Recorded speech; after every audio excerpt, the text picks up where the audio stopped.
Hello दोस्तों, most welcome to join this session. आज के सेशन में हम संविधान के महत्वपूर्ण अनुच्छेद पे चर्चा करेंगे।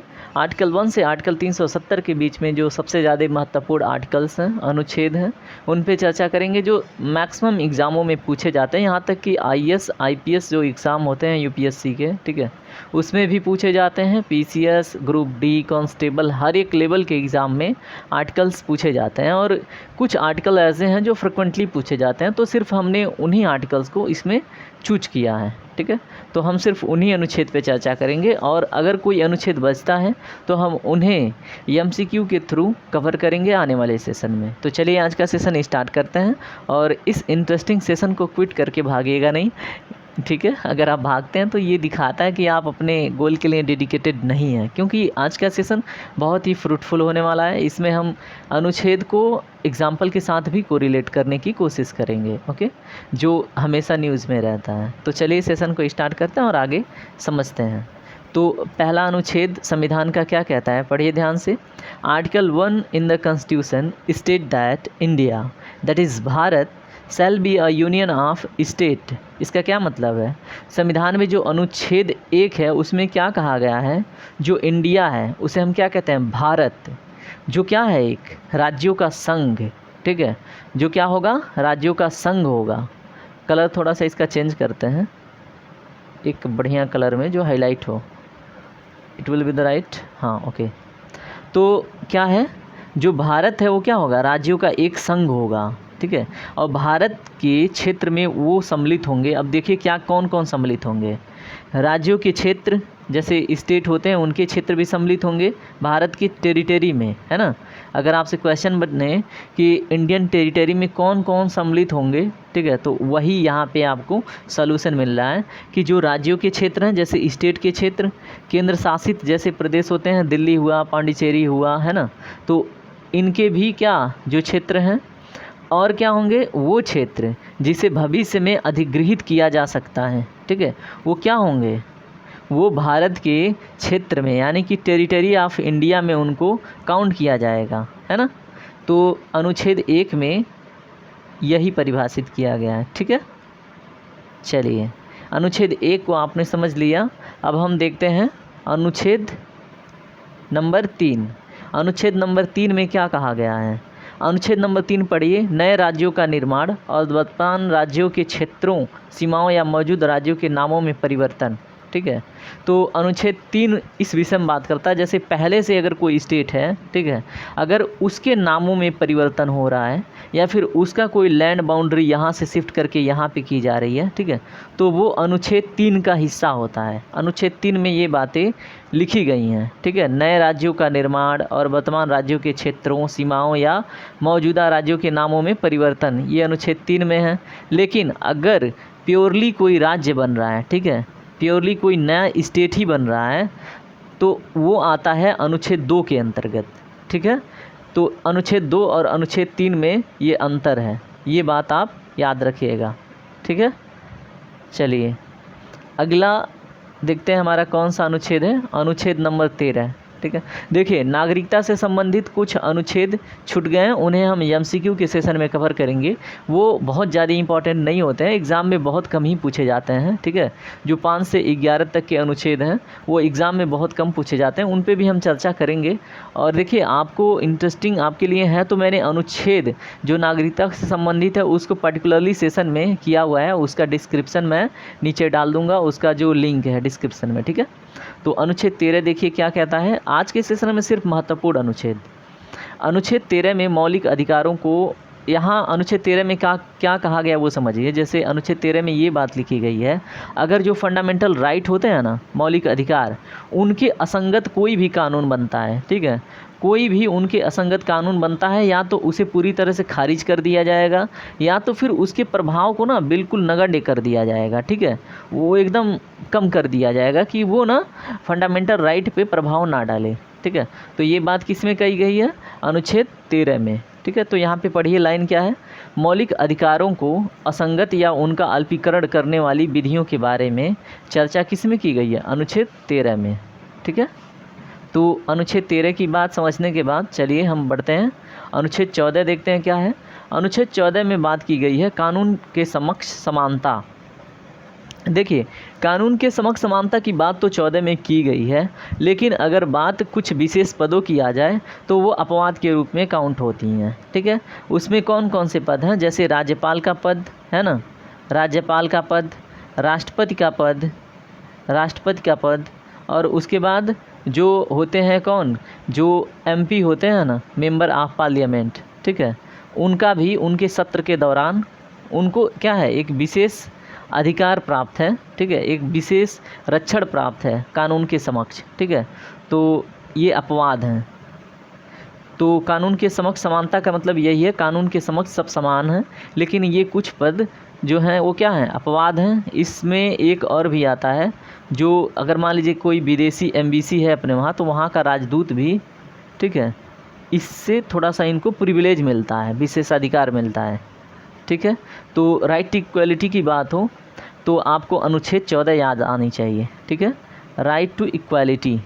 अब देखिए, अगर इसकी बात की जाए राइट टू इक्वालिटी से रिलेटेड आर्टिकल्स, ठीक है, कहाँ से कहाँ तक हैं, तो संविधान में अनुच्छेद 14 से लेके 18 तक राइट टू इक्वालिटी की बात की गई है।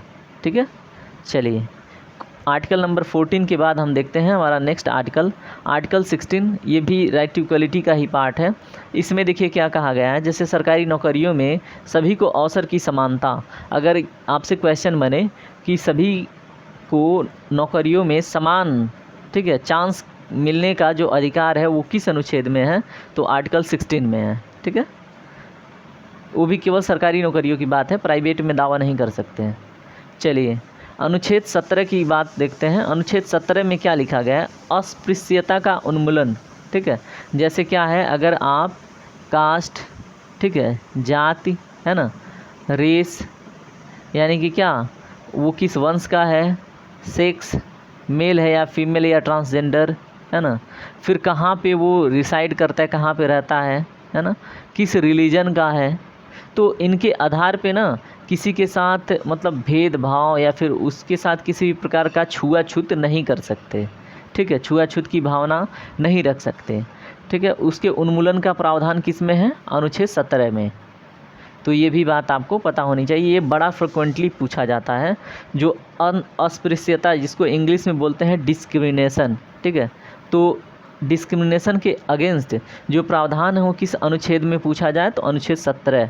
ठीक है, डिस्क्रिमिनेशन इसको इंग्लिश में बोलते हैं, ये बहुत सारे एग्जामों में पूछा जाता है। ठीक है, अस्पृश्यता का उन्मूलन, जिसको हम इंग्लिश में डिस्क्रिमिनेशन बोलते हैं। चलिए अगला अनुच्छेद देखते हैं, अनुच्छेद 19। अब यहाँ पे देखिए अनुच्छेद 17 देख लिया, तो अनुच्छेद 18 भी देख लीजिए। जैसे अगर कोई पद होता है ना, पहले क्या होता था, अनुच्छेद 18 में जो मिलता है लोगों को पद, जैसे राजा शाह है ना, राय बहादुर, तो इन सब पदों का उन्मूलन, जैसे जो अंग्रेज़ों ने पद दिया या फिर कोई देश आपको, दूसरा देश आपको कोई मतलब कोई उपाधि दे रहा है, ठीक है, उसमें क्या करता है, ये प्रतिबंध लगाता है अनुच्छेद 18, और लोगों के टाइटल वाइटल में क्या करता है, परिवर्तन करता है। लेकिन इसमें योग्यता के आधार पर अर्जित पद को नहीं देखा जाता है अनुच्छेद 18 में। जैसे अगर आप डिफेंस में हैं तो वो अपने नाम के साथ लगा सकते हैं, इंजीनियर हैं तो लगा सकते हैं, डॉक्टर हैं तो लगा सकते हैं। लेकिन अगर आप क्या हैं, भारत रत्न मिला है तो भारत रत्न फलाना नहीं लिख सकते। ठीक है, अगर आपको कोई पुरस्कार मिला है या फिर पहले से नाइट की उपाधि होती थी ना, वो सब हटा दी गई। ठीक है, तो ये है अनुच्छेद 18 की बात। अब आते हैं अनुच्छेद 19 की बात करते हैं। अनुच्छेद 19 में क्या है, अभिव्यक्ति की स्वतंत्रता के बारे में अगर अधिकारों की बात की जाए, ठीक है, उनके संरक्षण से संबंधित, किसमें, अभिव्यक्ति, अभिव्यक्ति क्या होता है, एक्सप्रेशन, तो उसके बारे में है ना, कहाँ पे चर्चा है, अनुच्छेद 19 में। और देखिए 19 से लेके, अनुच्छेद 19 से लेके फंडामेंटल राइट्स में आपने सुना होगा, मौलिक अधिकार में जो स्वतंत्रता का अधिकार है वो 19 से कहाँ तक है, 22 तक। ठीक है, 19 से 22 तक क्या है, स्वतंत्रता का अधिकार है। और अनुच्छेद 19 में जो अभिव्यक्ति की स्वतंत्रता है उसके बारे में चर्चा है। ठीक है, चलिए अगला देखते हैं हमारा आर्टिकल 21। देखिए ये भी उसी के अंतर्गत आता है। इसमें प्राण और दैहिक स्वतंत्रता का संरक्षण से संबंधित अधिकार दिया गया है। यूपीएससी में ये 2 बार पूछा जा चुका है। ठीक है, यूपीएससी में आप जाके सर्च मारिएगा तो एक बारी क्वेश्चन पूछा था शादी का अधिकार, ठीक है, शादी करने का अधिकार, तो ये क्या है, अनुच्छेद 21 का पार्ट है। और जीवन या दैहिक स्वतंत्रता का अधिकार ये भी पूछा जा चुका है, वो भी आर्टिकल 21 का पार्ट है। तो ये आर्टिकल बहुत महत्वपूर्ण है, बहुत सारी एग्ज़ामों में पूछा जाता है, ठीक है। और आर्टिकल 21 आया तो 21A भी आएगा, है आया, ठीक है। तो अनुच्छेद 21A भी यहीं पे समझ लीजिए, इसमें क्या है, जैसे प्राथमिक शिक्षा का अधिकार जो है इसको मौलिक अधिकार बना दिया गया, ठीक है। 86th अमेंडमेंट कॉन्स्टिट्यूशन में किया गया 2002 में, ठीक है। और इसमें क्या किया गया कि आर्टिकल 21A ऐड किया गया, और आर्टिकल 21A में ये कहा गया जो प्राथमिक शिक्षा होता है वो लोगों के लिए क्या होगा, एक फंडामेंटल राइट होगा, मौलिक अधिकार होगा, और इससे कोई उन्हें वंचित नहीं कर सकता, ठीक है। और ये 11वां मौलिक कर्तव्य भी है, अगर मौलिक कर्तव्य की बात करेंगे तो। चलिए अगला आर्टिकल देखते हैं, आर्टिकल 25। आर्टिकल 25 में देखा यहाँ पे 2 आर्टिकल छूट गए, शोषण से संबंधित अधिकार 23 और 24 में है, वो भी इम्पॉर्टेंट है। हाल फिलहाल देखेंगे आप, बच्चों से भीख मंगवाया जाता है ना, तो इसमें देखिए ये है बालाश्रम। बालाश्रम मतलब बंधुआ मजदूरी नहीं करवा सकते किसी से, और ये आर्टिकल 23 का पार्ट है। आर्टिकल 24 में है कि जो बालक होते हैं, जो माइनर होते हैं, अंडर 18 होते हैं, उनसे किसी खतरनाक फैक्ट्री में काम नहीं ले सकते, ठीक है। तो ये है बालाश्रम, और ये है क्या है, बालक शोषण से संबंधित, ठीक है। तो ये दोनों क्या करती हैं, शोषण के विरुद्ध अधिकार देती हैं, अनुच्छेद 23 और 24। चलिए आर्टिकल 25 देखते हैं। आर्टिकल 25 में क्या है, अंतरात्मा की स्वतंत्रता की जो बात है वो किस में कही गई है, आर्टिकल 25 में, है ना। और मनचाहा काम और धर्म के प्रचार प्रसार की स्वतंत्रता किस में है, 25 में। अगर आप चाहो तो कोई धर्म मानो, ना चाहो तो ना मानो, है ना, और इसकी स्वतंत्रता है आपको। ज़रूरी है कि आप कितने मतलब किस धर्म को मानते हैं, और इसमें आपको कोई फोर्सफुली किसी भी चीज़ को मनाने के लिए बाध्य नहीं कर सकता। मनचाहा काम और धर्म को मतलब मान सकते हैं, प्रचार कर सकते हैं, ठीक है। ये अंतरात्मा की स्वतंत्रता है, आर्टिकल 25। चलिए आर्टिकल 30 की बात करते हैं। आर्टिकल 25 आया तो आर्टिकल 26 भी जान लीजिए, एक महत्वपूर्ण आर्टिकल है। इसमें क्या है, अगर आप किसी रिलीजन में या फिर कोई वर्शिप करते हैं, उसे मानते हैं, तो उसको ना मैनेज करने का अधिकार आपको मिलता है, वो एक फंडामेंटल राइट है, अनुच्छेद 26 के अंतर्गत, ठीक है। आप उसे मान सकते हैं, उसे बढ़ा सकते हैं, ठीक है। तो ये बात आप याद रखिएगा। और आर्टिकल 27 जो है ये क्या कहता है कि अगर आप किसी धर्म को मानते हैं, प्रचार प्रसार करते हैं, तो उस पर सरकार किसी भी प्रकार का टैक्स नहीं लगाएगी, ठीक है। तो ये दोनों बातें भी याद रखिएगा। चलिए आर्टिकल 30 की बात करते हैं। अनुच्छेद 30 में क्या कहा गया है, अल्पसंख्यकों को शैक्षिक संस्थानों को स्थापित करने, उनका प्रशासन करने का अधिकार, ठीक है।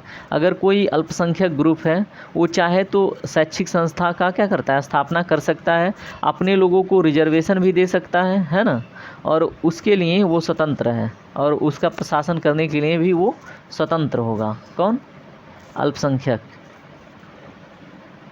चलिए आर्टिकल 31C के विषय में बात करते हैं। आर्टिकल 31C क्या कहता है, ये भी एक महत्वपूर्ण अनुच्छेद है। कुछ निर्देशक सिद्धांत होते हैं ना, डीपीएसपी में कुछ निर्देशक सिद्धांत, उनको प्रभावी करने वाली विधियों की व्याख्या अगर देखें तो अनुच्छेद 31 के C में दिया गया है, ठीक है। बस इतना याद रखिए।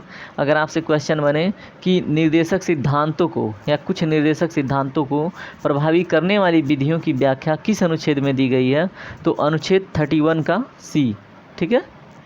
चलिए अगला क्वेश्चन देखते हैं, अगला टॉपिक, अगला अनुच्छेद, आर्टिकल 32। ये क्या है, बहुत ही महत्वपूर्ण। इसे डॉक्टर भीमराव अंबेडकर क्या कहते हैं, डॉक्टर अंबेडकर जी इसको कहते हैं संविधान की आत्मा, ठीक है।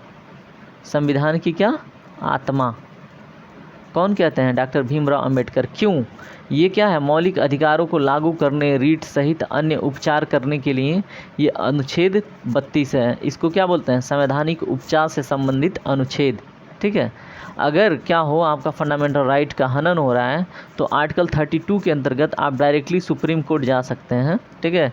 अगर स्टेट लेवल पे जाएंगे तो आर्टिकल 226 में मेंशन है, आप डायरेक्टली हाई कोर्ट जा सकते हैं अगर आपका फंडामेंटल राइट का उल्लंघन किया गया है या फिर हनन हुआ है तो, ठीक है।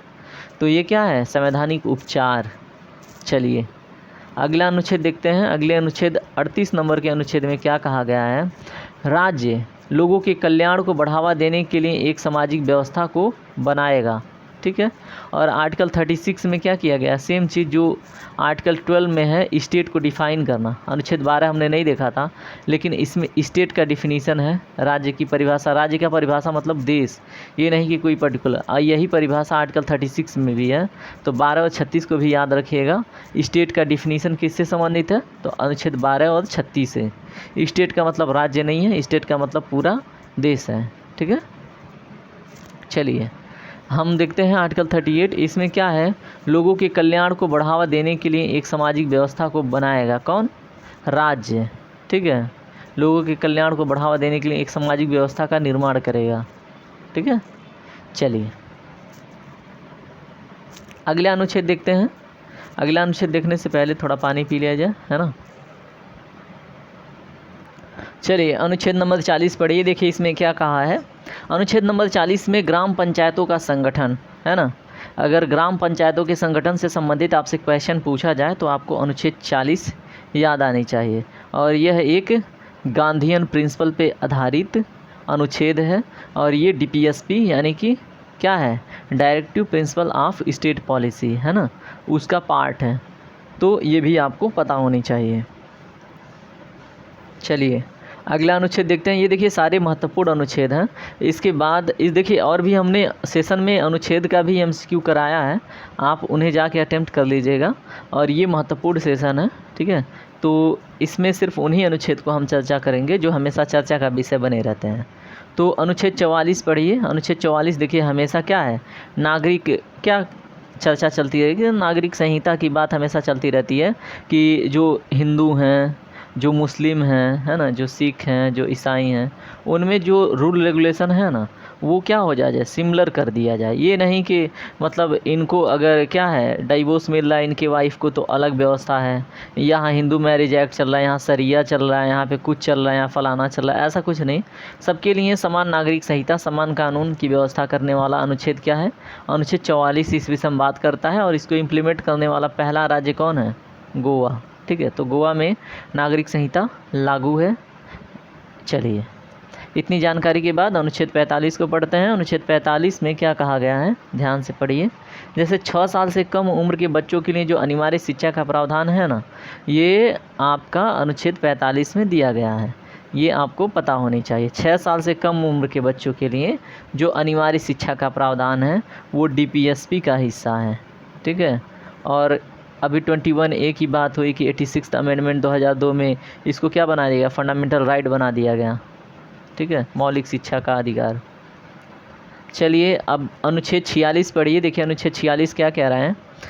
अनुसूचित जातियों, अनुसूचित जनजातियों और अन्य कमज़ोर वर्गों के शैक्षिक और आर्थिक हितों को बढ़ावा देने से संबंधित जो अनुच्छेद है वो है 46। ठीक है। तो अगर डायरेक्टली इनडायरेक्टली क्वेश्चन बने घुमा फिरा के तो अनुच्छेद 46 याद रखिएगा कि अनुसूचित जातियों, अनुसूचित जनजातियों और अन्य कमज़ोर वर्ग के शैक्षिक और आर्थिक हितों। यहाँ पे देखिए कभी कभी शैक्षिक दे देगा, कभी कभी आर्थिक, तो दोनों का है। तो इनको बढ़ावा देने का प्रावधान किस में है? अनुच्छेद 46 में। ठीक है। ये भी बात आपको याद होनी चाहिए। ठीक है। चलिए अगला देखते हैं। हमारा अगला इम्पोर्टेंट अनुच्छेद क्या है? अनुच्छेद 50। अनुच्छेद 50 में क्या कहा गया है? पढ़िए ध्यान से। कार्यपालिका से न्यायपालिका को अलग किया जाना। ठीक है। अगर देखिए ये UPSC के 2020 में क्वेश्चन पूछा जा चुका है। ठीक है। जो सेपरेशन ऑफ पावर का प्रावधान है किस अनुच्छेद में, यानी कि जो शक्तियों का पृथक्करण का सिद्धांत है, ठीक है, वो किस अनुच्छेद में है? कार्यपालिका, न्यायपालिका और कौन है? विधायिका। इन तीनों का शक्ति जो है बटा हुआ है। और ये किस अनुच्छेद में है? तो अनुच्छेद 50 में। भूलिएगा नहीं, इम्पॉर्टेंट है। चलिए अगला देखते हैं। अगला अनुच्छेद, अनुच्छेद 51 में क्या कहा गया है? अंतर्राष्ट्रीय शांति और सुरक्षा को बढ़ावा देना। ये जिम्मेदारी होती है हर एक स्टेट की। ठीक है। हर एक राज्य की। वो क्या करें? अपने आसपास या फिर किसी भी स्तर पे अंतर्राष्ट्रीय शांति और सुरक्षा को बढ़ावा देने का प्रयास करें। ठीक है। तो ये भी बहुत ही महत्वपूर्ण अनुच्छेद है। चलिए इसके बाद हम देखते हैं अनुच्छेद 51A। अभी हमने बात करी थी मौलिक कर्तव्य का, तो मौलिक कर्तव्य का प्रावधान अनुच्छेद 51A में है, ये भी बात आपको याद रखेंगे, ठीक है। और इसको स्वर्ण सिंह समिति के, एक मिनट, इसको स्वर्ण सिंह समिति के रिकमेंडेशन पे, अनुशंसा पे, ठीक है, 42वें संविधान संशोधन में 42nd कॉन्स्टिट्यूशन अमेंडमेंट में ऐड किया गया था, ठीक है। उस टाइम कितने अनुच्छेद थे? 10 नहीं, 10 मौलिक कर्तव्य थे, बाद में 11वां ऐड हुआ था, ठीक है। तो ये बात भी आपको पता होनी चाहिए। और ये कहाँ से इसको, मतलब इन्होंने किसको फॉलो किया था? तो USSR को फॉलो किया था। किसने? स्वर्ण सिंह समिति ने। तो चलिए, इतनी जानकारी के बाद आगे बढ़ते हैं। चलिए, अनुच्छेद 72 पढ़िए, क्या कह रहा है? राष्ट्रपति की शक्तियों जैसे क्षमा देना, सज़ा का निलंबन करना, कुछ मामलों में सज़ा को कम करना आदि का प्रावधान अनुच्छेद 72 में है। देखिए, इसमें सिर्फ महत्वपूर्ण अनुच्छेद को हम कवर कर रहे हैं, जो आपके एग्ज़ाम में बहुत पूछता है, ठीक है। तो अनुच्छेद 72 में क्या है? राष्ट्रपति की, जो राष्ट्रपति होते हैं उनकी शक्तियों से रिलेटेड प्रावधान, जैसे क्षमादान, सज़ा का निलंबन, कुछ मामलों में सज़ा को कम करना, इन सब का प्रावधान कहाँ पे है? अनुच्छेद 72 में। चलिए, अगला अनुच्छेद देखते हैं। अनुच्छेद 74 क्या कहता है? राष्ट्रपति को सहायता और सलाह देने के लिए मंत्रिपरिषद होगा। ये बात किस अनुच्छेद में है? तो अनुच्छेद 74 में, ठीक है। जो राष्ट्रपति होंगे उन्हें सलाह देने का कार्य मंत्रिपरिषद करेगा, ठीक है। पहले क्या होता था कि राष्ट्रपति क्या करते थे? अपने, मतलब होता है ना, अपने वीटो पावर बोलें, अपनी डिस्क्रिशन, यानी कि अपना विवेकाधिकार लगा के या फिर अपने विवेक से कोई मतलब कोई डिसीजन ले लेते थे। लेकिन अब मान लीजिए कहीं आपातकाल की घोषणा करनी है ना, या फिर क्या करना है, अभी आप सुने होंगे आर्टिकल 123 में क्या है, बताइए। आर्टिकल 123 आप सर्च करके हमें बताइएगा। अगर इसको लागू करना हो तो भी मंत्रिपरिषद की सलाह की आवश्यकता होती है, ठीक है। तो ये सारी बातें अनुच्छेद 74 में दी गई हैं। चलिए, अनुच्छेद 76 की बात करते हैं। अनुच्छेद 76 में भारत के महान्यवादी का अगर चर्चा आपको आए सामने तो किस अनुच्छेद में है? तो अनुच्छेद 76 में। भारत का महान्यवादी क्या होता है? भारत के लिए, ठीक है, या फिर सरकार के लिए ये क्या करता है? एक, बताइए, एक लॉयर का काम करता है, ठीक है। उसके लिए केसें लड़ता है। कौन? भारत का महान्यवादी। भारत के महान्यवादी को जैसे मेंबर ऑफ पार्लियामेंट में, है ना, इसमें बैठ के मेंबर ऑफ पार्लियामेंट में मेंबर ऑफ पार्लियामेंट के साथ बैठ के पार्लियामेंट में, है ना, डिस्कशन सुनने का अधिकार होता है, क्वेश्चन पूछने का अधिकार होता है, बैठ सकता है, लेकिन वोट देने का अधिकार नहीं होता है, ठीक है। चलिए, सोया जाए क्या, बहुत तेज़ जमाई आ रही है, हाय हाय। चलिए, कोई बात नहीं, अगर ऐसी स्थिति हो रही है तो भी पानी मुंह पे मारिए और अनुच्छेद, इम्पोर्टेंट अनुच्छेद का रिवीजन कर लीजिए, ठीक है।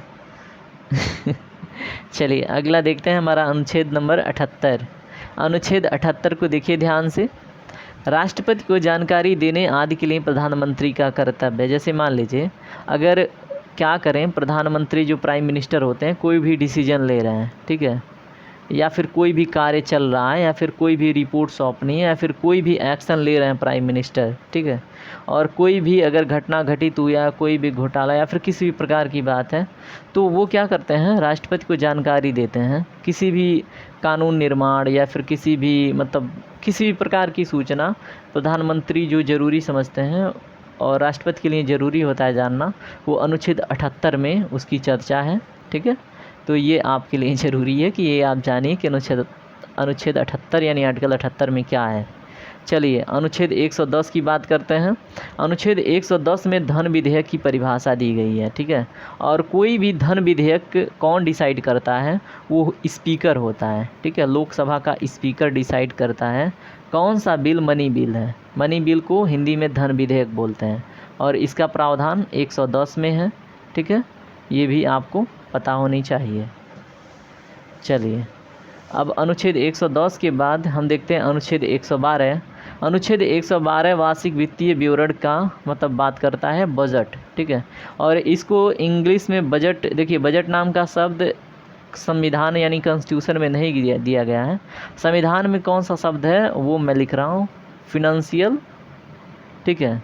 एनुअल फिनेंशियल स्टेटमेंट होता है, एनुअल फिनेंशियल स्टेटमेंट, ठीक है। ये बात संविधान में लिखी गई है, ठीक है। और इसकी चर्चा अनुच्छेद 112 में दी गई है। किससे? वार्षिक वित्तीय विवरण, जिसको एनुअल फाइनेंशियल स्टेटमेंट कहते हैं। चलिए अगला अनुच्छेद पढ़ते हैं, अनुच्छेद 123। अभी हमने इसके विषय में बात करी थी, होमवर्क दिया था, आ भी गया। संसद के मध्यावकाश के दौरान राष्ट्रपति अगर अध्यादेश, देखिए इसको ही बोलते हैं अध्यादेश, इसको इंग्लिश में बोलते हैं ऑर्डिनेंस, ठीक है। क्या बोलते हैं इंग्लिश में? ऑर्डिनेंस। अब इसको भी जारी करना है तो राष्ट्रपति स्वतंत्र नहीं है, इसके लिए भी मंत्रिपरिषद यानी अनुच्छेद 74 का प्रयोग करना होगा, सलाह लेना होगा, ठीक है। चलिए इसमें देखिए संसद के मध्यावकाश के दौरान, जैसे मान लीजिए अगर मेंबर ऑफ पार्लियामेंट छुट्टी पे हैं, सत्र नहीं चल रहा है, संसद बंदी चल रही है, तो उसमें क्या होगा, राष्ट्रपति अगर अध्यादेश जारी करके कोई कानून बनाना चाहते हैं तो वो कर सकते हैं, ठीक है। तो ये शक्ति प्रेसिडेंट के पास है। चलिए अनुच्छेद 143 की बात करते हैं। अनुच्छेद 143 में बात की गई है सुप्रीम कोर्ट से परामर्श करने की जो राष्ट्रपति की शक्ति है वो किस में है? अनुच्छेद 143 में, ठीक है। तो ये भी आपको पता होनी चाहिए कि जो राष्ट्रपति हैं उनका ना जो सुप्रीम कोर्ट के जज होते हैं, ठीक है, उनसे परामर्श लेने का क्या है? अधिकार है अनुच्छेद 143 में। चलिए देखते हैं अगला अनुच्छेद, वही रिपीट हो रहा है। देखिए अनुच्छेद 148 आपके सामने आ गया। इसमें क्या कहा गया है? भारत के नियंत्रक और महालेखा परीक्षक, है ना, जिसको हम क्या बोलते हैं? CAG, controller auditor and general, ठीक है। कंट्रोलर ऑडिटर एंड जनरल, जिसको हिंदी में बोलते हैं भारत के नियंत्रक और महालेखा परीक्षक। तो इसका हम चर्चा देखेंगे कहाँ पे? अनुच्छेद 148 में। और ये क्या करता है? ये जो पब्लिक अकाउंट होता है ना उसकी देख रेख करता है, ठीक है। कौन? कैग, पब्लिक अकाउंट की देख रेख। ये केवल केवल सेंट्रल गवर्नमेंट के लिए नहीं, स्टेट गवर्नमेंट के लिए भी काम कर सकता है। अगर राष्ट्रपति अनुमति दे तो ये किसी प्राइवेट या फिर प्राइवेट लिमिटेड कोई कंपनी है उसका भी लेखा जोखा का काम देख सकता है, ठीक है। कौन? भारत के नियंत्रक और महालेखा परीक्षक। और ये क्या करते हैं? जो पब्लिक अकाउंट कमेटी होती है उसका सिस्टर कहलाता है कौन? कैग। क्यों? क्योंकि उनको हेल्प करता है, जो ये रिपोर्ट सबमिट करते हैं कैग, तो जो कमेटी होती है पब्लिक अकाउंट कमेटी, है ना, उसके मेंबरों को सहायता करते हैं समझने में, ठीक है। इसलिए इनको सिस्टर बोला जाता है पब्लिक अकाउंट कमेटी का। चलिए अगला देखते हैं, अनुच्छेद 149 में क्या कहा गया? भारत के नियंत्रक और महालेखा परीक्षक की जो शक्तियां हैं वो अनुच्छेद 149 में है, ठीक है। तो ये भी बात आपको पता होनी चाहिए। अनुच्छेद 155 पढ़िए ध्यान से, क्या कह रहा है? राज्यपाल की नियुक्ति। तो राज्यपाल की नियुक्ति का प्रावधान किस अनुच्छेद में है? तो अनुच्छेद 155 में, ठीक है। तो ये भी आपको पता होनी चाहिए। और आपको ये बात पता होनी चाहिए जो राज्यपाल हैं उनकी योग्यता निर्धारित नहीं होती है, उन्हें अपॉइंट कौन करता है? प्रेसिडेंट करता है, ठीक है। प्रेसिडेंट। रिकमेंड कौन करता है? जो सत्ता में पार्टी होती है, जैसे पीएम, है ना, प्राइम मिनिस्टर हुए, और भी कैबिनेट के कुछ मेंबर, वो रिकमेंड करते हैं कि राष्ट्रपति को राज्यपाल चुनने के लिए, ठीक है। अगला आर्टिकल 161 देखिए, क्षमा को कम करने, टालने और निलंबित करने की राज्यपाल की शक्ति अनुच्छेद 161 में है और 72 में प्रेसिडेंट की थी, ठीक है। प्रेसिडेंट के पास एक्स्ट्रा पावर था, क्या? मृत्यु दंड को तब माफ़ करने का। और ये क्या, कौन सा मैटर देख सकते हैं प्रेसिडेंट? बताइए, ये कौन से मैटर में भी हाथ डाल सकते हैं? जैसे मिलिट्री से रिलेटेड मैटर है तो उसमें भी, क्या फौजदारी मामले में भी। और यहीं पे अगर देखा जाए रीट जारी करने का पावर, जैसे अनुच्छेद 32 की बात हुई थी, तो सबसे अधिक हाई कोर्ट के पास होता है, ठीक है, और उससे कम होता है सुप्रीम कोर्ट के पास, ठीक है। ये भी आपको यहीं पे रिवीजन कर लीजिए। तो अनुच्छेद 161 में क्या है? क्षमा को कम करने, टालने और निलंबित करने की जो राज्यपाल की शक्ति है वो अनुच्छेद 161 में दी गई है। चलिए अगला अनुच्छेद पढ़ते हैं, अनुच्छेद 163। राज्यपाल की सहायता और सलाह लेने के लिए वो मंत्रिपरिषद होगा, ठीक है, तो ये आपको पता होना चाहिए। तो 163 इसीलिए है अनुच्छेद 163। अभी हमने बात करी थी एक अनुच्छेद की, देखिए अनुच्छेद नंबर देखते हैं, अभी आते हैं वहाँ पे फिर से रिपीट। हाँ देखिए यहाँ पे क्या है, यहाँ पे अनुच्छेद 74 में राष्ट्रपति को सहायता और सलाह देने के लिए मंत्रिपरिषद होगा। वैसे ही स्टेट लेवल पे भी क्या है, स्टेट लेवल पे भी, एक मिनट, अनुच्छेद 163 कहाँ गया, हाँ स्टेट लेवल पे क्या है, प्रेसिडेंट लेवल पे 74 और स्टेट लेवल पे 163 है ना। तो अगर राज्यपाल की सहायता और सलाह लेने के लिए मंत्रिपरिषद की बात हो तो अनुच्छेद 163, ठीक है। चलिए अगला अनुच्छेद देखते हैं, अनुच्छेद 165 में क्या कहा गया है, राज्य का जो महाधिवक्ता होता है, ठीक है, जैसे कैग होते हैं है ना, कंट्रोलर ऑडिटर जनरल, वैसे ही कौन होता है बताइए, उसका राज्य के जो महाधिवक्ता होते हैं उनको आप कमेंट में बताइएगा क्या कहते हैं, ठीक है। चलिए थोड़ा सा पानी पीते हैं और लेते हैं 2 मिनट का ब्रेक। अनुच्छेद 165 में जैसे मैंने कंपैरिजन किया था कैग, तो वो कैग नहीं है एक्चुअली, अटॉर्नी जनरल के ही समक्ष, उन्हीं के समान स्टेट लेवल पे भी जो लॉयर होते हैं स्टेट के लिए, है ना, उन्हें बोलते हैं हम क्या, राज्य के अभिवक्ता। ओके, तो चलिए अगला अनुच्छेद देखते हैं, अनुच्छेद 165 सेम रिपीट हो रहा है। तो अनुच्छेद 167 में देखते हैं क्या बात की गई है। अनुच्छेद 167 में बात की गई है राज्यपाल को जानकारी देने के लिए जो मुख्यमंत्री के कर्तव्य होते हैं वो अनुच्छेद 167 में होते हैं, ठीक है।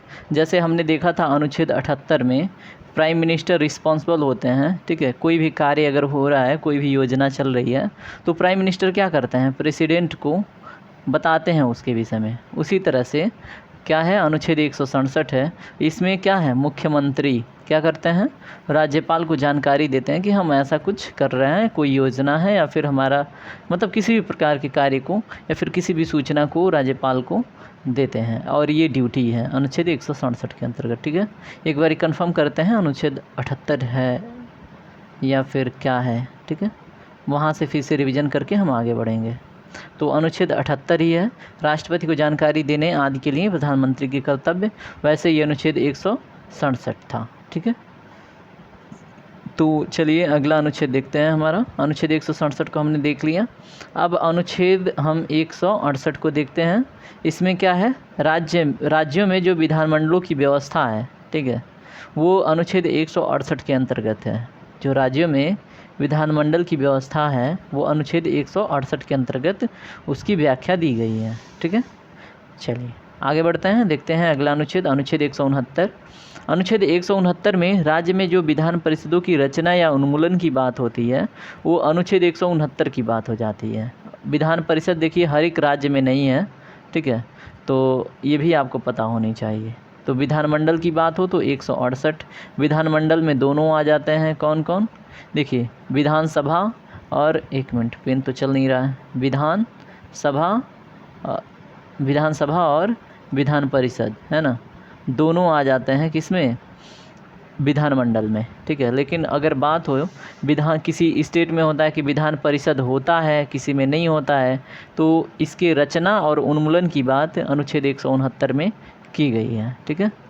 चलिए अगला अनुच्छेद पढ़ते हैं, अनुच्छेद 170 में राज्यों में विधानसभाओं की जो संरचना है, ठीक है, राज्यों में जो विधानसभाओं की संरचना है वो अनुच्छेद 170 में दी गई है। ये इम्पॉर्टेंट है, याद रखिएगा, ठीक है। अभी हमने देखा जैसे विधान परिषद की बात तो विधान परिषद 169, विधानसभा की बात आए तो 170, ठीक है। ये है विधान परिषद और ये है विधानसभा, ठीक है। तो दोनों में अनुच्छेद 169 और 70 है, याद रखिएगा। चलिए अब हम देखते हैं अनुच्छेद 171। अनुच्छेद 171 में राज्यों में विधान परिषदों की जो संरचना है, वहाँ पे क्या था, देखिए यहाँ पे जो गठित विधान परिषद है उसके विषय में चर्चा है, और जो अनुच्छेद 169 है वो किस राज्य में विधान परिषद होगा, यानी कि रचना और उन्मूलन, उसके विषय में चर्चा है। ठीक है, रचना और उन्मूलन, यानी कि होता है ना, अभी आंध्र प्रदेश क्या करता है, उन्मूलन की बात करता है, तो पता चलता है कि राजस्थान डिमांड कर रहा है कि उसके वहाँ होना चाहिए, उड़ीसा डिमांड कर रहा है ना। तो ये सारी बातें 169 की बात हो जाती हैं। लेकिन अनुच्छेद 171 में जैसे विधान परिषद की बात स्पेशली होती है कि उसकी संरचना कैसी होगी, उसमें कौन कौन होंगे, कैसे उनका चुनाव होगा, ये बातें 171 में है। ठीक है, तो चलिए यहाँ पे हम थोड़ा सा एक बारी क्लेरिफाई करते हैं। अनुच्छेद 168 को, अनुच्छेद 169 को, अनुच्छेद 170 को और अनुच्छेद 171 को, कि कन्फ्यूजन ना हो। देखिए, अनुच्छेद 168 में विधानमंडल की बात होती है। ठीक है, विधानमंडल। अब विधानमंडल के दोनों हिस्से होते हैं, कौन कौन? ये जो अनुच्छेद 170 और 171 की बात है, यानी कि विधान परिषद और विधानसभा, है ना। तो विधान परिषद की बात आती है किसमें? अनुच्छेद 171 में, यानी कि इसकी जो संरचना होगा, संरचना की बात 171 में की गई है। ठीक है, जैसे कितने मेंबर होंगे, कौन चुनाव करेगा, कौन नहीं करेगा, है ना। विधानसभा 170। ठीक है, और देखिए 169 क्या है, किस राज्य में विधान परिषद होगा या नहीं होगा। ठीक है, रचना और उन्मूलन की बात करता है 169। ठीक है, तो ये अंतर स्पष्ट होना जरूरी था। चलिए 172 को पढ़िए। अनुच्छेद 172 क्या कहता है? राज्य विधानमंडलों की जो अवधि होती है उसके विषय में अगर क्वेश्चन बने तो 172 याद रखिएगा। ठीक है, तो राज्य विधानमंडलों की अवधि 172 में दी गई है। अनुच्छेद 173 में क्या है? राज्य विधानमंडल की सदस्यता के लिए योग्यता, है ना। राज्य विधानमंडल की सदस्यता के लिए जो योग्यता है, कितनी होनी चाहिए, कितनी नहीं होनी चाहिए, ये चर्चा दी गई है किसमें? अनुच्छेद 173 में। ठीक है, चलिए। ओ क्या ऐसी स्थिति आ गई? कब ख़त्म होगा? कोई बात नहीं, हो जाएगा, डोंट बी वरीड। चलिए अनुच्छेद 174 की बात करते हैं। राज्य विधायिका का सत्र, सत्रावसान और राज्य विधायिका का विघटन, ये बातें किसमें है? 174 में। ठीक है, जो राज्य की विधायिका का सत्र है कब होगा, सत्रावसान कब होगा, राज्य विधायिका का विघटन कब होगा, ये सारी बातें 174 में दी गई हैं। ठीक है, ये भी आपको पता होना चाहिए। चलिए अगला अनुच्छेद देखते हैं, अनुच्छेद 178। यहाँ पे बात हो रही है जो विधानसभा के स्पीकर और डिप्टी स्पीकर होते हैं वो अनुच्छेद 178 के अंतर्गत आते हैं। ठीक है, स्पीकर और डिप्टी स्पीकर बात की जाए, ठीक है, तो वो अनुच्छेद 178 का हिस्सा होते हैं। किसमें? विधानसभा में। 178 अनुच्छेद याद रखिएगा। चलिए देखिए, इस पे आधारित हम MCQ सीरीज़ लगा देंगे। ठीक है, आप उसे अटेंड कर लीजिएगा। अभी तो फ़िलहाल इसे पढ़िए। अनुच्छेद 194। अनुच्छेद 194 महाधिवक्ता की शक्तियाँ, विशेषाधिकार और प्रतिरोधक क्षमता।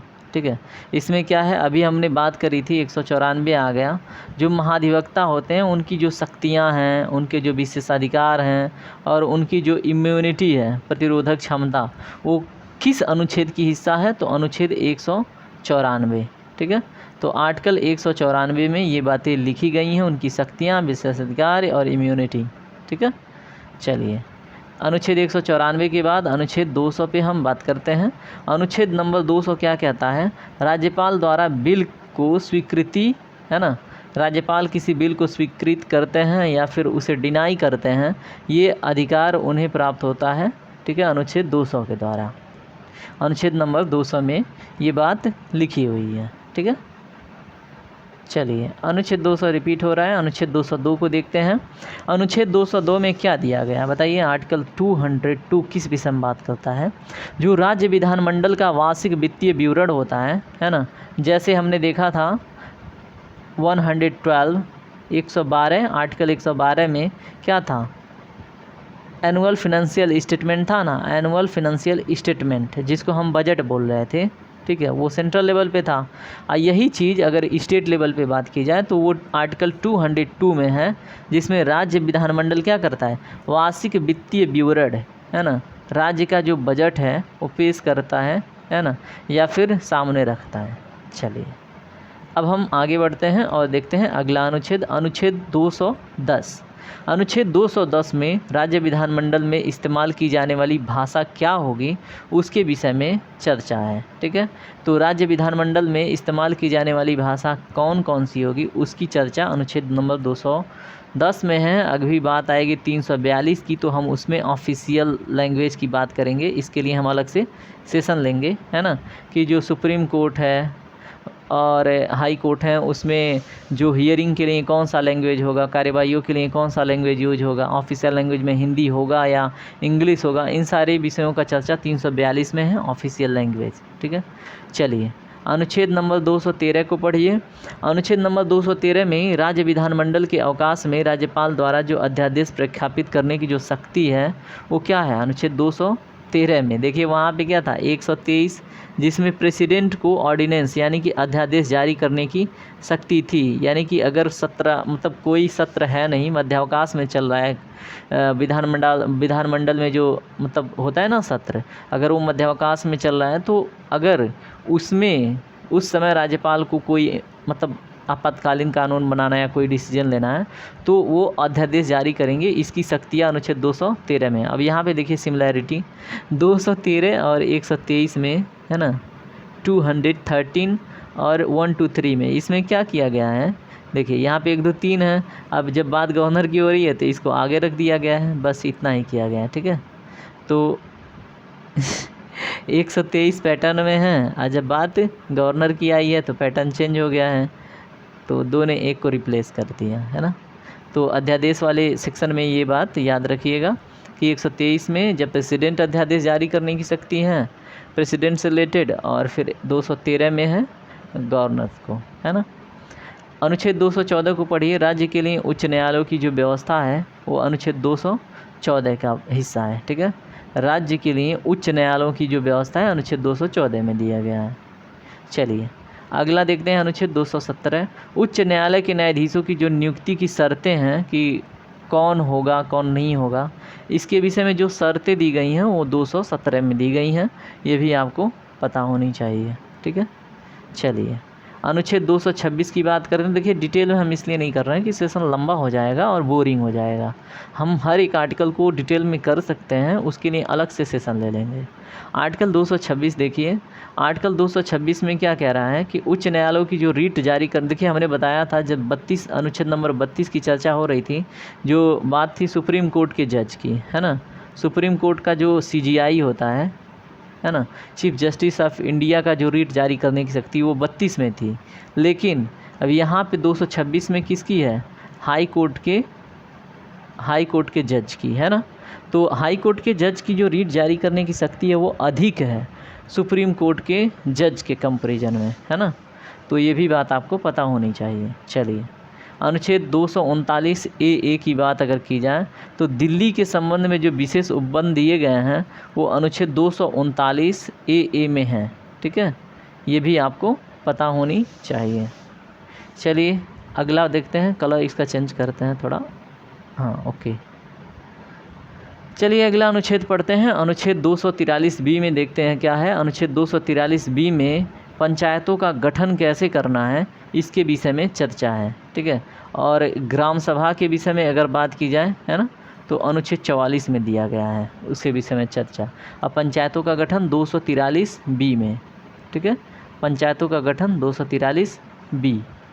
चलिए अगला अनुच्छेद देखिए, 243C में क्या है, पंचायतों की संरचना कैसी होगी उसके बारे में चर्चा है। अनुच्छेद नंबर 243C की संरचना की बात अगर आए तो 243C, अगर गठन की बात आए तो अनुच्छेद 243।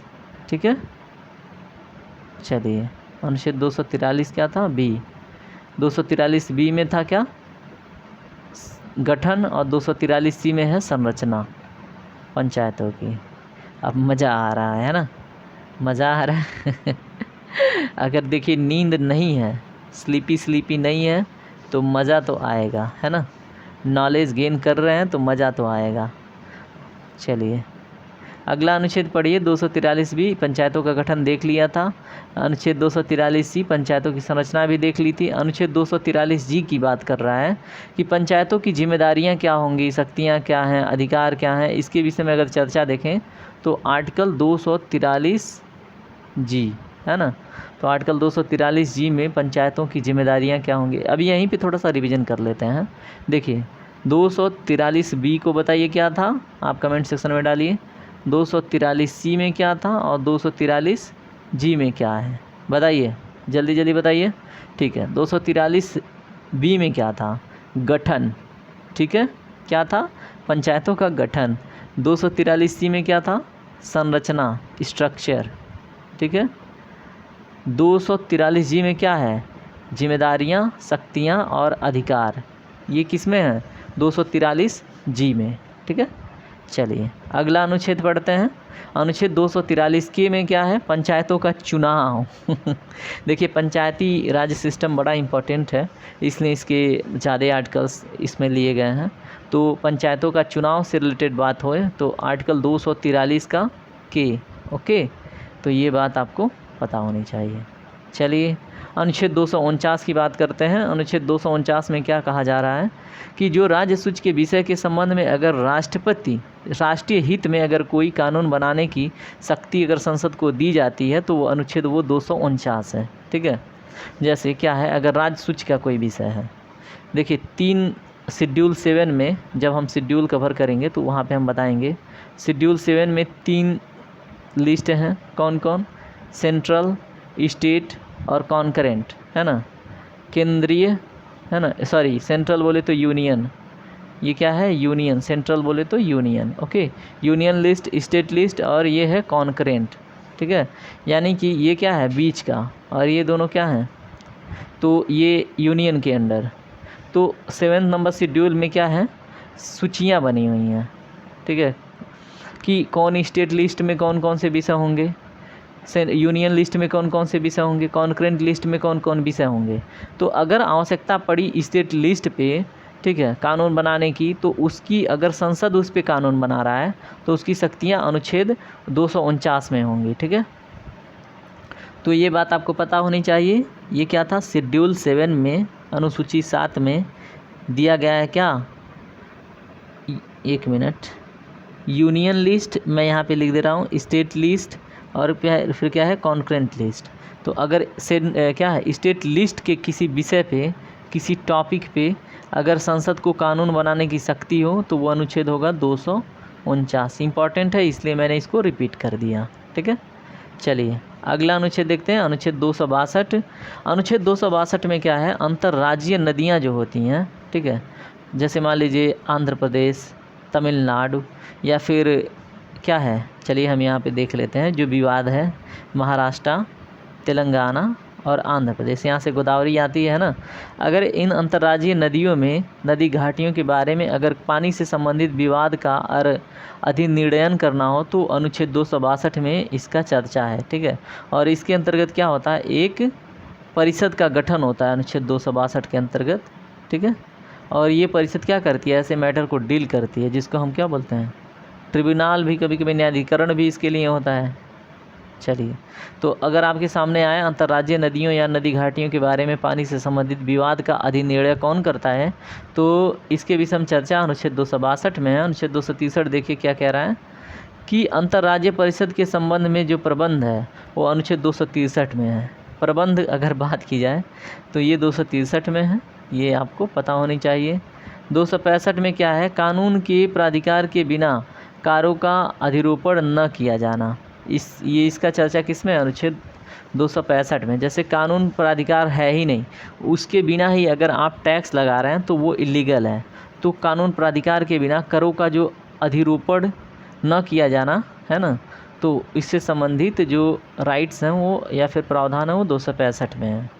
चलिए अगला देखते हैं, अगला अनुच्छेद 275 नंबर का। इसमें क्या कह रहा है कि कुछ राज्यों को संघ से अनुदान, ठीक है, कुछ राज्य हैं, ठीक है, उनको क्या है, संघ से अनुदान अगर मिल रहा है तो ये बात हो जाती है अनुच्छेद नंबर 275 की, ठीक है। कुछ राज्यों को संघ से अनुदान, ठीक है, अनुच्छेद 275। चलिए अनुच्छेद 280 की बात करते हैं। इसमें क्या है, वित्त आयोग की स्थापना। तो वित्त आयोग की स्थापना से संबंधित अगर देखें हम प्रावधान कहाँ पे हैं, तो आर्टिकल नंबर 280। देखिए वित्त आयोग चलिए वित्त आयोग के बारे में हम बाद में डिटेल में देखेंगे, है ना। फिनांस कमीशन इसको बोलते हैं। तो अगर आपके सामने आए फिनांस कमीशन किस अनुच्छेद के अंतर्गत आता है, तो अनुच्छेद आपको पता होना चाहिए 280। ये बहुत इंपॉर्टेंट है, इसको याद रखिएगा। इसको आप 5 स्टार लगा लीजिए, ठीक है। 5 स्टार इस अनुच्छेद के आगे लगा लीजिए। चलिए अनुच्छेद नंबर 300 पढ़िए, क्या कह रहा है अनुच्छेद नंबर 300।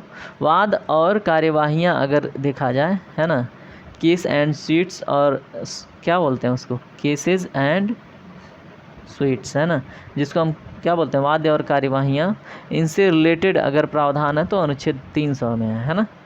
तो ये भी आपको पता होनी चाहिए। चलिए अनुच्छेद 300A में क्या किया गया था वो देखिए। जैसे विधि के प्राधिकार के बिना जो व्यक्तियों का संपत्ति है, संपत्ति से वंचित नहीं किया जाएगा, संपत्ति का अधिकार 300A में करेगा। पहले आर्टिकल 31 में क्या था, प्रॉपर्टी क्या था, एक फंडामेंटल राइट था। जो संपत्ति था वो क्या था, एक फंडामेंटल राइट। लेकिन इसको अमेंड करके क्या बना दिया गया, एक लीगल राइट। इसको अनुच्छेद 300A में इंक्लूड करके इसको फंडामेंटल राइट से बना दिया गया लीगल राइट, है ना। अब लीगल राइट में क्या है बताइए।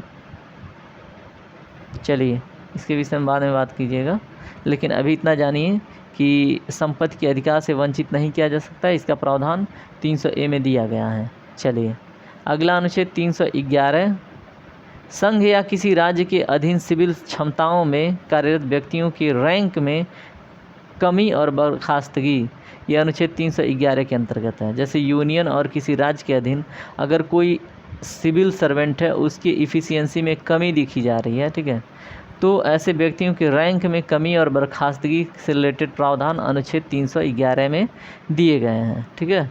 चलिए अनुच्छेद 312 की बात करते हैं, तो अखिल भारतीय सेवा, इसका प्रावधान किस में, अनुच्छेद 312 में, ठीक है। क्या बोलते हैं इसको, अखिल भारतीय सेवा को all India services, all India services, ठीक है।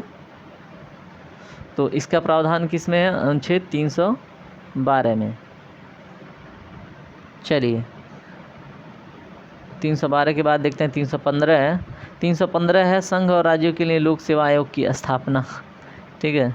अब देखिए यूनियन हो या स्टेट हो, उसके लिए अगर हम क्या करते हैं, जैसे यूपीएससी है ना, यूपीएससी, और क्या है, स्टेट होता है ना, state public service commission, state public service commission होता है। तो इससे रिलेटेड प्रावधान की बात हो, है ना, तो ये कहाँ पे किस आर्टिकल के अंतर्गत आते हैं, तो आर्टिकल 315 के अंतर्गत। तो ये भी आपको पता होनी चाहिए। चलिए अगला आर्टिकल देखते हैं। आर्टिकल 320 किस विषय में बात करता है बताइए। आर्टिकल 320 में लोक सेवा आयोग के कार्य क्या होंगे, इसके विषय में चर्चा है, ठीक है। जो लोक सेवा आयोग है, जिसको हम यूनियन पब्लिक सेक्टर कमीशन बोलते हैं, उसके जो फंक्शन होंगे उसके विषय में चर्चा किस में है, आर्टिकल नंबर 320 में, ठीक है। तो चलिए आर्टिकल 320 देखने के बाद हम देखते हैं अगला आर्टिकल। ओ थोड़ा लेट के देखा जाए, टेस्ट ही तो है, कोई बात नहीं, टेस्ट देखिए और इन्जॉय करते रहिए, आगे बढ़ते रहिए, है ना। तो चिल कीजिए, 5 मिनट का ब्रेक लेके रेस्ट कर लीजिए, या फिर थोड़ा सा ब्रेन को बूस्ट दीजिए, उसके बाद फिर कंटिन्यू करते हैं, ठीक है। ओके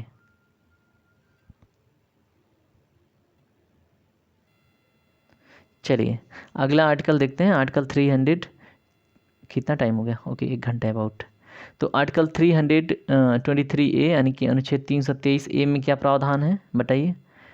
तो 323A में है प्रशासनिक न्यायाधिकरण की बात अगर आए आपके सामने, है ना, होता है एडमिनिस्ट्रेटिव ट्रिब्यूनल, आपने सुना होगा, एडमिनिस्ट्रेटिव ट्रिब्यूनल की बात हो तो किस अनुच्छेद के अंतर्गत आती हैं, ये आपको आज से पता होनी चाहिए। वो अनुच्छेद 323A में इनका प्रावधान है।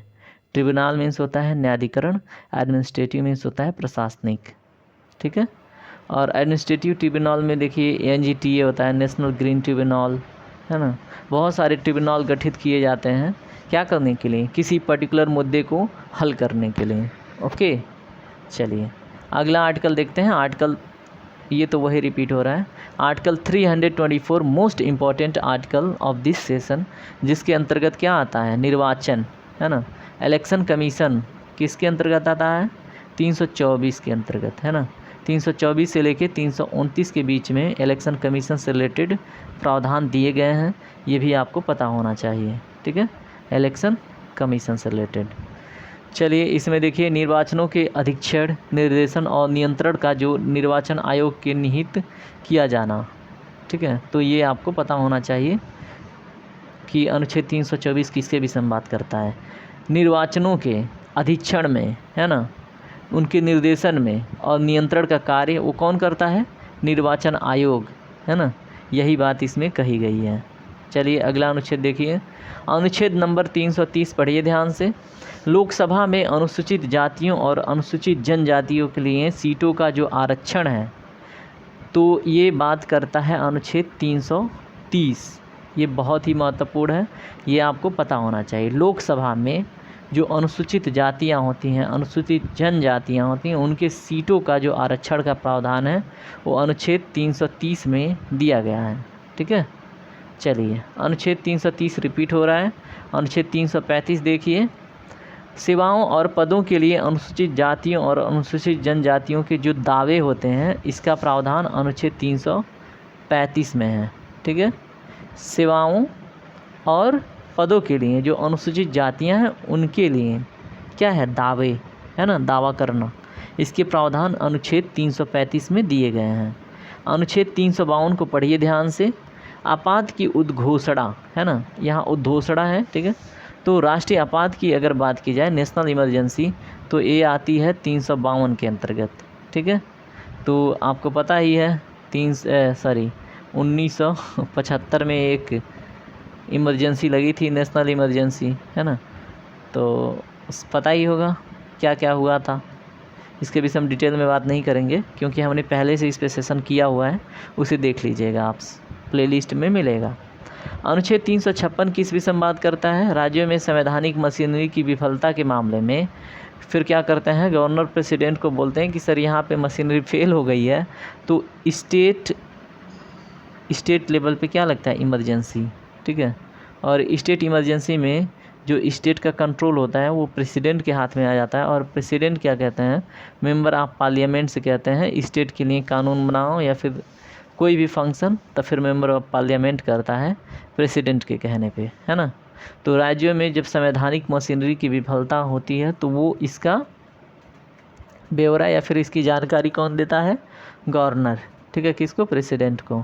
फिर प्रेसिडेंट लगाते हैं क्या, स्टेट इमरजेंसी। चलिए अगला अनुच्छेद पढ़िए, अनुच्छेद 360।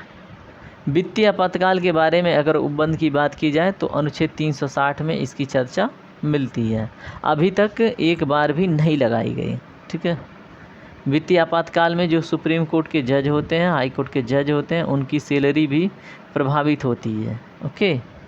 चलिए 360 के बाद अगला अनुच्छेद देखते हैं 365। अनुच्छेद 365 में क्या कह रहा है, संघ द्वारा दिए गए निर्देशों का पालन करने में या उनको प्रभावी करने में असफलता का प्रभाव, राष्ट्रपति शासन, है ना। तो जैसे मान लीजिए संघ द्वारा कोई निर्देश दिया जा रहा है ना, अब उसके पालन करने में या उनको प्रभावित करने में अगर कोई स्टेट क्या होता है, फेल हो जाता है, असफल हो जाता है ना, तो उस समय राष्ट्रपति शासन लगाने का प्रावधान 365 में दिया गया है। चलिए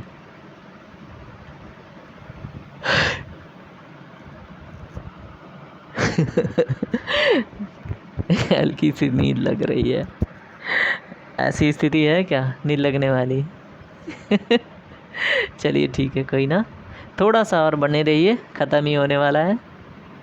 चलिए अनुच्छेद 365 को हमने देख लिया था। अनुच्छेद 368 देखिए, अनुच्छेद 368 में क्या बात हो रही है, संविधान में संशोधन करने की संसद की जो शक्ति है ना, वो 368 के अंतर्गत है ना।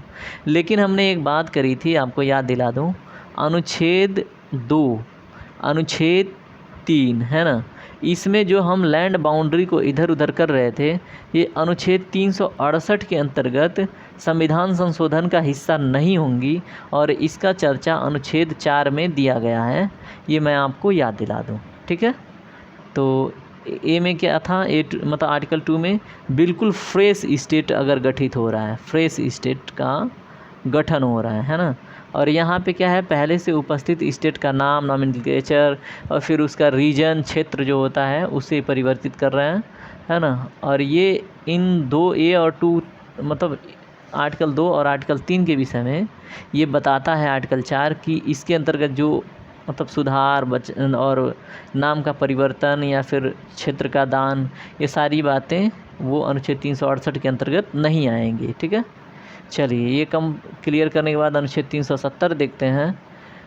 जम्मू कश्मीर राज्य के संबंध में ये अस्थायी जो प्रावधान थे इसके विषय में चर्चा थी, फिलहाल तो इसको कैंसिल कर दिया गया है, तो ये तो पता ही होगा, है ना। तो आई थिंक सेशन यहीं तक होना चाहिए। हाँ चलिए दोस्तों, सेशन समाप्त हुआ। देखिए, अगर सेशन से आपको कुछ भी सीखने को मिला है तो लाइक कीजिए, कमेंट कीजिए, शेयर कीजिए, सब्सक्राइब करके हमसे जुड़ जाइए। धन्यवाद दोस्तों यहाँ तक बने रहने के लिए। टेक केयर, राधे राधे, खुश रहिए और आगे बढ़ते रहिए। चलिए यहीं पे सेशन समाप्त करते हैं। Have a nice day.